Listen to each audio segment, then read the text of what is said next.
Darren Swanson with Nebraska Land Aviation, and I'm here today with Cody Robinson with PlanterWorks. And with planting just around the season, we thought we'd talk a little bit about planters and maybe what they'll be looking for. So Cody, maybe what's one of the first things you would look at on a planter? So one of the first things we look at, the True V opening disc, Darren. We always want to make sure, check our True Vs, to see how wore out they are. This being a John Deere planter, behind us, so new they're 15 inches. And at 14.5 inches is where we want to replace them disc at.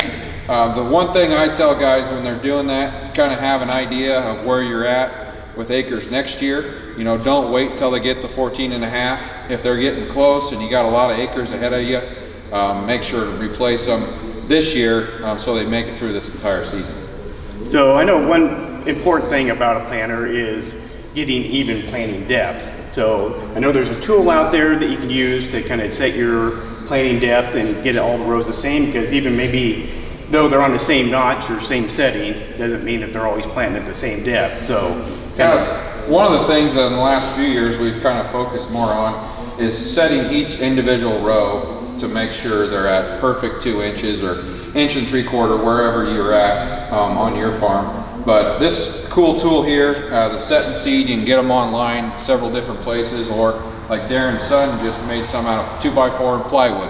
So something simple. What it does is sets underneath the gauge wheels, and then the center touches on your True V opening disc, and that way every row is set exactly the same at 2 inches. So we're not just coming back here going 3 and 3. Even on new planters, sometimes we'll see where 3 and 3 is not exactly 2 inches across the entire planter. So we're bringing that in, and then we're marking where 2 inches are on that specific row unit, and then we're getting all the rows exactly the same. Yeah, I found on my planter that we could be a 1/2 inch difference from row to row. So Yep. That was very interesting. I know with planting just around the corner, like we talked about, you know, some guys are planting beans first and then planting corn, you know, or vice versa. You know, kind of maybe let's touch on that subject a little bit. So I think, you know, early beans do show some results. I think everyone has to kind of cater that to their operation. So if you got 2 planters and a lot of planting power, maybe start one on beans, one on corn, get the beans out of the way, and then go back to the corn. The one thing I caution is starting early on beans and then getting later on your corn. Where corn, especially if you need to take it to town, it needs to dry out this fall, you know, kind of factor all those things in. And then the forecast also, if we got a nice forecast for corn, you know, get the corn planted and then go to the beans next. So it's just kind of adapting to your situation, what your operation is, what the forecast looks like. I would go more towards a operation by operation than just a blanket, everybody should plant beans first, corn second. So I think as far as planters go too, I mean, this is the start of your operation. The very first thing you do to get it correct from the very beginning is very important. So the most even emergent stand you can get is very critical to getting the highest yield you can get.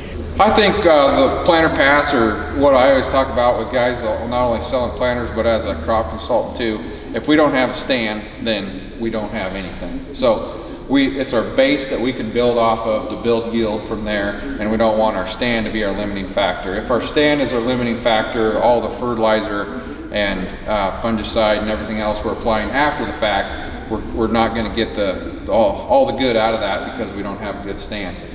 So the base of all things we do, and sometimes on planters, if we're looking at maintenance items, the thing I think about this irrigated corn, we're putting $1,000 an acre into some of this irrigated corn, and if we're talking we're going to plant 3,000 acres, the amount of money that goes into the crop is crazy. So if we can spend $1,500, $2,000 on a planter, it's really pennies compared in the grand scheme of things. So I think that's something to think about as you're doing maintenance on your planter, and really look at the big picture of things. And I know too, I've always been taught back in the days that if a corn plant was too leaf behind its neighboring plant, it was essentially a weed. You know, now we got these high yield guys talking about trying to get their corn up within hours of each other. So just, I mean, you have to have everything just perfect in order to do that. Yep, and as expensive as seed corn is these days also, I mean, you're putting a lot of money out there just with that. So to get every single seed in your favor is helping your bottom line. Well, thanks Cody for your time today. You bet, Darren, anytime.